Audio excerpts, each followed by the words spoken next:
क्षमा दे नैनी द्वार घर बकार तेरी दे पूजन बार बार कह दे कर नमस्कार। तो हेलो नमस्कार गुड मॉर्निंग दोस्तों, कैसे हैं आप सब लोग। बहुत बहुत स्वागत है आप सभी का मेरे ब्लॉग चैनल कंचन कुमाऊनी ब्लॉगर में। सबसे पहले तो कुमाऊनी त्यौहार फूलदेई क्षमा देई की आप सभी को ढेरों शुभकामनाएं। हमारे उत्तराखंड वासियों को ढेरों शुभकामनाएं। तो यही बात मैं तुमको बुलान जहाँ पहाड़ में। जी हाँ, नमस्कार तुम सबके मेरे एक बार फिर दोबारा स्वागत है मेरी नई वीडियो नए ब्लॉग में।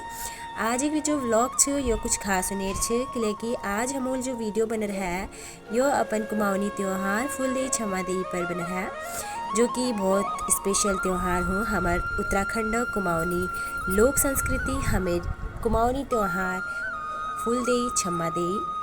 तो एक बार फिर से आ गई हूँ मैं नया ब्लॉग लेकर के आप सबके सामने। तो जैसे कि आप लोग देख पा रहे हैं इस वक्त मैं कर रही हूँ पूजा, और सुबह सुबह की पूजा के साथ मैंने ब्लॉग को स्टार्ट कर दिया है। आज का ब्लॉग होने वाला है बहुत ज़्यादा खास। मंदिर की अच्छे से साफ़ सफाई के बाद, पूजा पाठ करने के बाद, दिया बाती करने के बाद मैंने सब कुछ तैयार कर दिया है।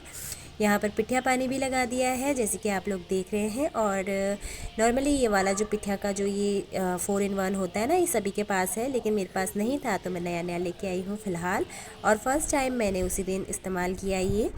तो इसके बाद मैंने लगा लिया है पिठिया, जो कि हमारे कुमाऊँ में नाक से ही स्टार्ट किया जाता है जैसे कि आप लोग देख रहे हैं। तो मोबाइल में ही देख करके मैं थोड़ा सा लगा रही हूँ और साथ में थोड़ा पूजा भी कर रही हूँ। तो बस पूजा पाठ हो चुकी थी मेरी, और इसके बाद मैंने सोचा क्यों ना एक बार आपके साथ में अपना जो मंदिर है वो शेयर कर दूं। और ये मुझे बड़ा प्यारा लगा। इसके साथ में मैं लेके आई थी एक बास्केट, जो कि जिसमें मेरे मंदिर का सारा सामान रखा हुआ है फ़िलहाल। और अगर मैं मंदिर जाती हूँ, किसी दूसरे मंदिर में जाती हूँ, तो उसमें सामान रख के ले जा सकती हूँ। इससे पहले मैं हाथ में ही पानी का लोटा और पन्नी में अपना बाकी का सामान लेके जाती थी कपड़े की थैली में। बट अभी मैं ना नया नया बास्केट लेके आई हूँ जो कि मुझे बहुत प्यारा लगा। तो यहाँ पर देखिए मैंने पूजा पाठ कर दी है। दिया बाती करने के बाद मैंने पिठिया पानी चढ़ा दिया मंदिर में, और झाड़ू पोछा करने के बाद मैंने गुन्नू को उठा लिया है। और गुन्नू मेरा अभी भी नींद में ही है ऐसा लग रहा है मुझे, लेकिन वो नींद में नहीं है क्योंकि उसे नहला धुला करके मैंने रेडी कर दिया था। और यहाँ पर पिठिया पानी उसे भी लगा देती हूँ।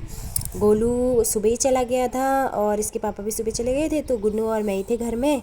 तो गुन्नू को मैंने बोला कि बेटा जल्दी से उठ के आपको फूल चढ़ाने। तो उसको ज़्यादा पता नहीं है, छोटा है तो उसे पता नहीं था कि कैसे क्या करना है। तो मैंने कहा चलो मैं आपको बताती हूँ क्या करना है। और इन छोटे छोटे बच्चों को तो बार बार ये चीज़ बतानी पड़ती है कि बेटा आपको कोई टीका वगैरह लगाए तो पहला कहना चाहिए। तो कोई बात नहीं, छोटा सा ही है अभी तो।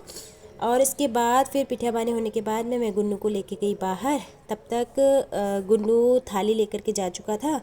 तो मैंने बोला बस मैं आपको बताती हूँ कैसे क्या करना है।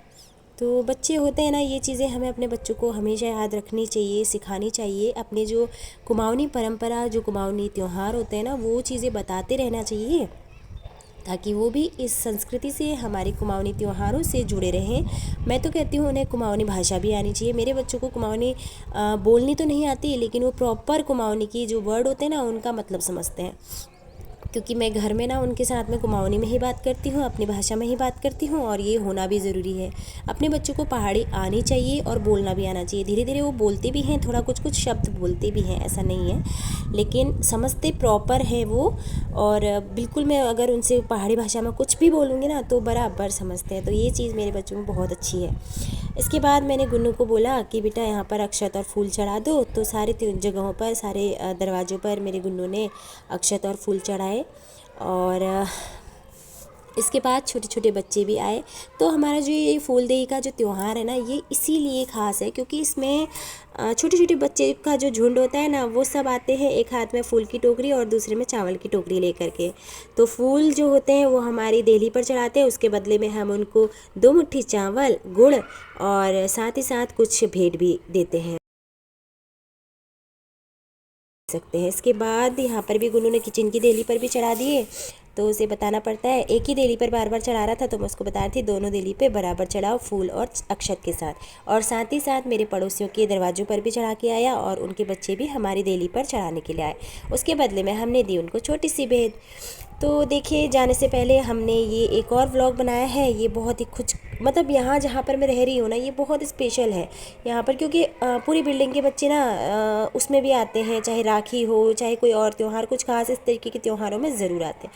तो यहाँ पर आपको मैं मिलाती हूँ मायरा, अभिनव और उज्जवल से। यहाँ पर मैंने गुन्नू से बोला कि बेटा आप भी बैठ जाओ वहाँ पर। और ये मायरा की टोकरी, जो कि बड़ी प्यारी लग रही थी मायरा की तरह। मायरा दिखने तो आप देख ही सकते हो कितनी क्यूट है, बहुत सुंदर है। तो मैं उसको बोल रही थी बेटा खुश रहना, खूब पढ़ना लिखना।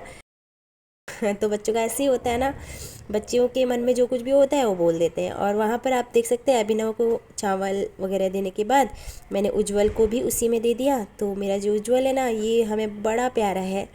उज्जवल और हितांशी हमको इस हमारे फ्लोर के सबसे छोटे बच्चे हैं ना, इसलिए हमें बहुत प्यारे हैं ये। तो आप देख सकते हो उज्जवल को हम इतनी कस कस के प्यार करते हैं ना। उसके बाद वो टॉफ़ी मांग रहा था और उसके बाद मुझसे कह रहा था अंटा टॉफ़ी। तो पहले वो माँ बोलता था, तो उसके माँ कहने पर हम लोग ना फ़िदा हो जाते थे, लेकिन अब वो महाराज जी बोलते हैं अंटा। तो यहाँ पर एक एक करके बच्चे जाने लगे हैं। और उज्जवल को देखेंगे आप कैसे दौड़ लगाता है, ये देखिए। तो यहाँ पे उज्जवल ने सोचा कि मुझे छोड़ के चले गए, तो वो भी भाग गया कि एक मेमोरेबल जो ये बच्चों का खेल होता है ना, ये एक बार कैप्चर कर लिया जाए कि बच्चे कितनी मस्ती करते हैं।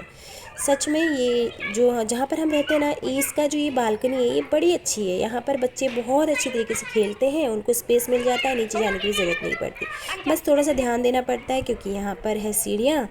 तो उज्जवल को आप देख सकते हैं कितने ऊपर जाके बैठा था। तो बस आ गया है और इनके बीच में जाकर के खूब खेल और मस्ती कर रहा है उज्जवल। और साथ ही साथ वहाँ देखिए आप पूजा और रश्मि को, जो कि गप्पे पूरे नहीं होते इनके, पता नहीं इतना क्या बोलते हैं। तो यहाँ पर गुन्नू ले आया था अपनी ट्रेन की पटरी, बच्चों से पूछ भी रही थी अब आप क्या करोगे, इसमें चढ़ा लगाओगे क्या। लेकिन बीच बीच में उज्जवल है ना ट्रेन की पटरी लेकर के भाग जाता है। तो यहाँ पर बच्चों की मस्ती देखने के बाद में मैं चली गई थी अंदर को, क्योंकि बहुत टाइम हो गया था और खाने पीने बनाने का समय हो गया था। तो स्कूल से बच्चे आने के बाद में फूलदेई मनाने के लिए, यानी कि फूल चढ़ाने के लिए यहाँ पर मिष्टी और ऋषिका आए थे। और इनसे पहले आए थे दिया और शुभम। उनका व्लॉग में वीडियो नहीं ले पाई, उसके लिए सॉरी। तो आशा करती हूँ कि आप लोगों को मेरे वीडियोस, मेरी व्लॉग्स जो है वो पसंद आ रहे होंगे। अगर पसंद आते हैं तो like share subscribe and comment ज़रूर कर दें।